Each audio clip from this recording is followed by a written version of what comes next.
A file was deleted. A briefing disappeared from a government server within hours of being written, and nobody has offered an explanation. Because the explanation leads somewhere most people in the West stopped paying attention 2 years ago. Not Iran, not Russia, but a NATO member sitting quietly on the map, assembling a stealth fighter program, planting an air defense network inside Syrian territory, and positioning itself to become the single most consequential force in the Middle East for the next half-century. For 20 years, the story out of this region never changed its shape. Iran was the threat.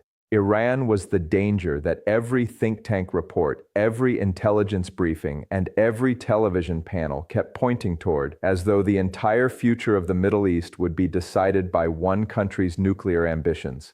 And for a while, that narrative held together well enough to feel like strategy. But narratives that stay intact for too long have a particular way of blinding the people who built them, and while the entire Western strategic establishment kept its gaze fixed east toward Tehran, another power was doing something far more dangerous than anything Iran was attempting. It was being patient, it was building quietly, and it was waiting. That power is Turkey. A growing number of independent military analysts, including retired officers who spent their careers inside the machinery of American defense planning, now argue that Western Middle East strategy has been aimed in the wrong direction for years. And the argument they make is not complicated once you strip away the official framing. Think of it this way. Imagine you spend an entire chess game watching your opponent's queen, absolutely convinced that's where the threat is coming from, while a quiet pawn on the far side of the board advances one square at a time, completely unnoticed, until it reaches the final row and transforms into something far more powerful than anything you were watching. That, according to critics of the current strategic consensus, is exactly what has happened with Turkey. The historical case behind that argument is straightforward.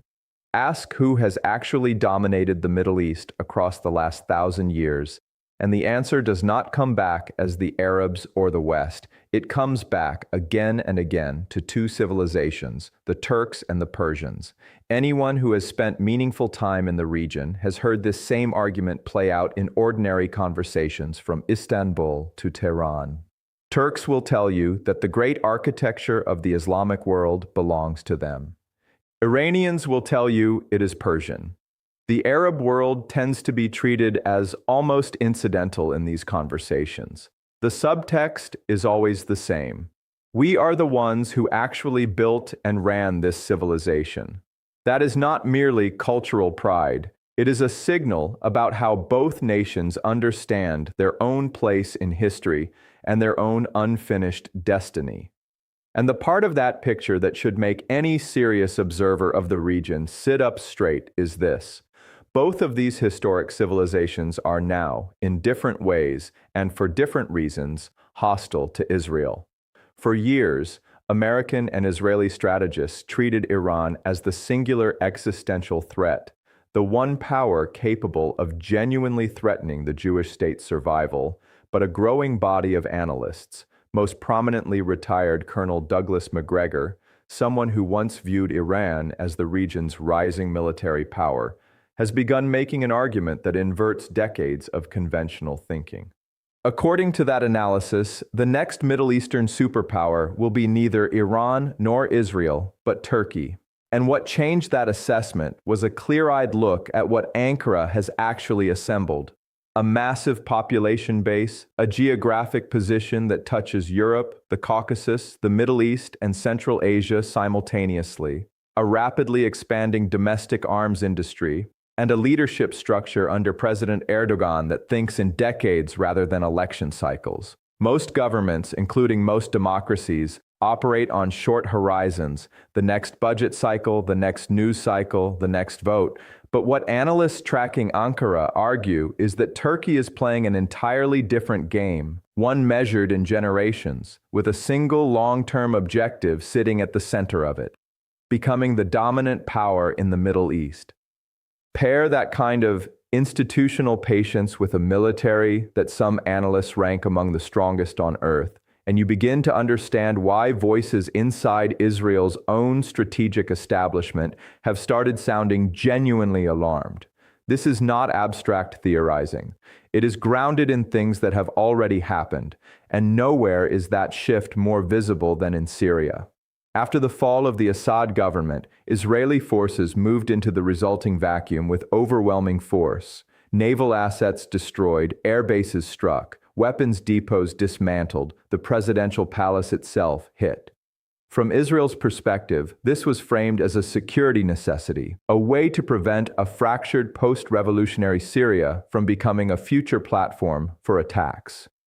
But critics of that campaign argue it was calculated for something else entirely: to keep Syria permanently weak and fragmented, unable to defend its own airspace, available as an open corridor for future strikes against Iran. Here is where the miscalculation, according to those same critics, becomes apparent. Whoever assumed Syrian airspace would remain permanently open and undefended got the story wrong. Turkey moved. Reports now point to a significant Turkish military buildup at the T4 air base near Palmyra, complete with advanced air defense systems, surveillance drones, and armed drones with extended strike range. For years, Syrian airspace functioned as an open highway, a corridor allowing aircraft to move freely toward targets in Iraq and Iran. What is being constructed now is effectively a toll booth on that highway, one equipped with serious firepower. Any aircraft seeking to pass through that corridor now risks a direct confrontation with a battle-hardened NATO military, and that is not a minor development. That is a fundamental rewrite of the regional map. This is also exactly why the assumption that the conflict between Israel and Iran has somehow concluded deserves serious skepticism. It has not concluded. It may be quieter than it was at its most intense, but the fire underneath has not gone out. A massive Iranian missile barrage fired in response to earlier Israeli strikes already demonstrated that clearly, regardless of what any official statement has chosen to say publicly about the situation. When an Israeli minister recently suggested Iran was approaching economic and political collapse under the weight of sustained external pressure, that claim ran directly against the available evidence. By most independent assessments, Iran is arguably more militarily capable today, and in some respects more internally stable, than it was before the latest round of conflict began, and it remains economically connected to two of the world's most powerful states. That is the backdrop against which any honest conversation about Turkey has to take place. Because Israel is no longer facing one significant regional adversary, it is potentially facing two of the most capable state powers in the region, moving in broadly the same direction, even if their interests diverge sharply on many other questions. The American response to all of this has been, by most accounts, an attempt to walk a line that keeps Erdogan engaged and cooperative while simultaneously trying to drive a wedge between Turkey and Iran. One of the stranger proposals that reportedly circulated involved using Sunni factions inside post-Assad Syria as a fighting force against Hezbollah in Lebanon, a pattern that fits the approach Israeli strategists have favored for decades. The idea that regional rivals fighting each other serves Israeli security better than any single dominant power consolidating. But the problem critics point to immediately is this: the moment you introduce Syrian government-aligned forces into Lebanon, you also introduce Turkish influence into Lebanon, because those forces operate under Ankara's shadow. Turkey is not a passive observer in any of this. It is watching every development in Lebanon, Syria, and the wider Caucasus, positioning itself for potential intervention, driven largely by one overriding regional obsession: preventing any form of independent Kurdish statehood. On that single point, Ankara and Tehran, despite their many tensions, are in near total agreement. Neither wants a Kurdish state, and yet for years, both Washington and Jerusalem cultivated relationships with Kurdish factions as leverage against both Turkey and Iran simultaneously, which tells you the strategic incoherence at the center of Western policy in this region did not begin recently. When American officials describe Erdogan as a friend and a partner they personally get along with, critics argue that framing misreads how states actually function. International politics does not run on personal rapport. It runs on interests, and Turkey's interests are not difficult to read. Ankara has increasingly signaled that it views Syria as falling within its natural sphere of influence, and northern Iraq in the same way. During the long American occupation of Iraq, Turkish military officers reportedly told their American counterparts directly that cities like Erbil and Kirkuk were, in their view, Turkish cities. Not an offhand remark, but a reflection of a historical claim rooted in the fact that the Ottoman Empire controlled most of the Arabian Peninsula until relatively recently in historical terms. These aspirations, according to analysts tracking Ankara's posture, are not nostalgia, they are active strategic planning. There is also a layer of regional competition that rarely gets discussed openly. Turkish officials are reportedly frustrated that Iran has claimed the position of leading anti-Israel voice in the Islamic world, a role Ankara historically viewed as its own, which is part of why Turkey's NATO membership matters far less to its actual strategic direction than most Western commentary assumes. On paper, the membership is significant. In practice, Turkey's historical and cultural center of gravity sits firmly in the Middle East and Central Asia, not Western Europe. Ankara is looking east and south, not west, and NATO membership functions more as a tool of convenience than as a defining identity. Turkey has simultaneously been careful not to provoke a genuine confrontation with Russia, two civilizations that have fought each other repeatedly across centuries and appear to have concluded, after all that history, that direct conflict serves neither side. Instead, Ankara has cultivated a working relationship with Moscow built on mutual convenience rather than trust, which is part of why some analysts describe Turkey as a 600-pound presence sitting quietly in the room while Washington tries to construct elaborate arrangements on Israel's behalf. From the Israeli side, some officials reportedly view proposals to bring Turkish-aligned forces into Lebanon with genuine alarm, essentially asking whether Washington understands what it would be inviting in. From the Iranian side, the conclusion drawn is blunt. American policymakers fundamentally misread the region, its history, and its actual balance of power. That confusion shows up in the contradictory signals coming out of Washington. Reports of a Syrian military buildup near the Lebanese border that intensified following certain public statements from the American president, initially dismissed as off-the-cuff remarks, but treated increasingly by analysts as deliberate trial balloons once they kept resurfacing. Competing explanations emerged: a defensive precaution against pro-Assad remnants, a response to narcotics trafficking across the border, an attempt to control weapon flows toward Hezbollah. The uncertainty itself is revealing. Nobody, including many people close to the situation, seems entirely certain what the actual objective is. Then came public praise from the American president directed at Erdogan, accompanied by discussion of a significant potential reward: access to F-35 fighter jets. That is when speculation sharpened. Was an actual negotiation underway in which advanced American military technology was being offered in exchange for Turkish-aligned Syrian forces moving into Lebanon to confront Hezbollah? One concrete incentive already on the table makes the picture sharper: the approval of a $700 million sale of jet engines for Turkey's domestically produced fighter aircraft. A program Turkey has been trying to complete for years but has lacked the ability to finish without high-performance engines it could not manufacture independently. That approval strongly suggests Washington hoped to purchase a form of political cooperation with it, which is, translated into plain terms, the geopolitical equivalent of paying for a favor in advance and hoping the other side delivers later. The problem, according to analysts who study Turkish decision-making closely, is that if Ankara is acting purely in its own interest, and every available indication suggests it is, the rational calculation is simple: accept the engines, install them, say whatever is necessary to keep the relationship warm, and then quietly do nothing further in Lebanon. Take the benefit, deliver nothing, walk away.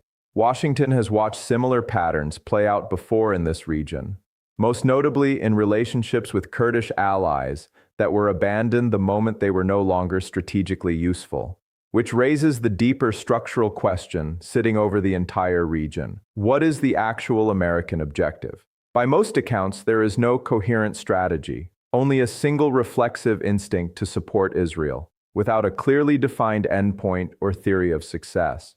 That absence of defined strategy becomes especially costly when you look honestly at what the recent conflict with Iran actually produced. The most capable military establishment in the world was not able to force Iran into submission, and that is not a comment on the individuals who served. It is a comment on strategic planning. A basic look at the geography should have made the difficulty obvious from the beginning. Iran is roughly the size of Western Europe, home to over 90 million people, with desert regions in the south that offer little strategic value if captured, and everything that actually matters sitting in the north, protected by mountain ranges that make conventional ground operations extraordinarily difficult. The obvious question that should have preceded any sustained campaign was never clearly answered. What exactly are we trying to destroy, and what specific outcome does destroying it produce? The practical reality has now demonstrated several things that are not seriously disputed. Iran has shown it can threaten the Strait of Hormuz, one of the most critical choke points for global energy. It maintains underground infrastructure that is extremely difficult to eliminate through airstrikes alone. And it has demonstrated the capability to strike energy facilities across the Gulf. Once those facts are on the table, the argument for continuing military pressure becomes very difficult to sustain on strategic grounds. But the disappearance of a strategic argument does not automatically produce the disappearance of institutional momentum toward continued conflict. There remains significant appetite for maintaining an American military presence in the region, in part because an enormous amount of money moves through defense contracts tied to those deployments, and over the last quarter century of Middle Eastern conflict, substantial private wealth has been built directly on the machinery of war. That financial incentive does not evaporate simply because the strategic logic has weakened. There is also a deeper historical lesson embedded in all of this that explains why the old framework no longer functions. For nearly 4 decades, the United States stationed roughly 275,000 troops in Germany on a straightforward premise. If war with the Soviet Union began, American forces could not cross the Atlantic fast enough to matter. So the solution was to be there in advance, already in position. The entire logic of that arrangement, however, depended on a world without long-range precision weapons. Today, ballistic missiles, hypersonic systems, and drone swarms linked to real-time satellite surveillance have fundamentally altered the calculation. Concentrate fixed military assets or large troop formations within range of a capable adversary, and those assets become targets rather than deterrents, a principle Iran has already demonstrated in practice. Moving bases further away does not solve the problem. It simply prompts the development of longer-range weapons with larger warheads. The underlying vulnerability does not disappear, it moves, which leads to the uncomfortable conclusion that a growing number of independent analysts have arrived at separately. There may be no strategically coherent path forward in this region that does not eventually involve a significant American disengagement. That is not a popular conclusion in Washington policy circles, and it runs against decades of institutional momentum. But the facts on the ground increasingly point in exactly that direction. So here is what is worth sitting with before you move on. Every conversation happening right now about the Middle East is focused on Iran, on Israel, on Washington's next move. And almost nobody is talking seriously about the country that may end up shaping the next 50 years of this region more than any of them. But there is one more country worth thinking about, one that sits quietly at the edge of every storyline that unfolded here. Azerbaijan, Turkey's closest strategic partner, sharing a border with Iran, woven into the same energy corridors, the same military supply networks, the same regional chessboard. What role does Azerbaijan actually play in this unfolding shift of power? And why does almost no mainstream coverage mention it at all? The country that everyone forgets to watch is usually the one that ends up mattering most.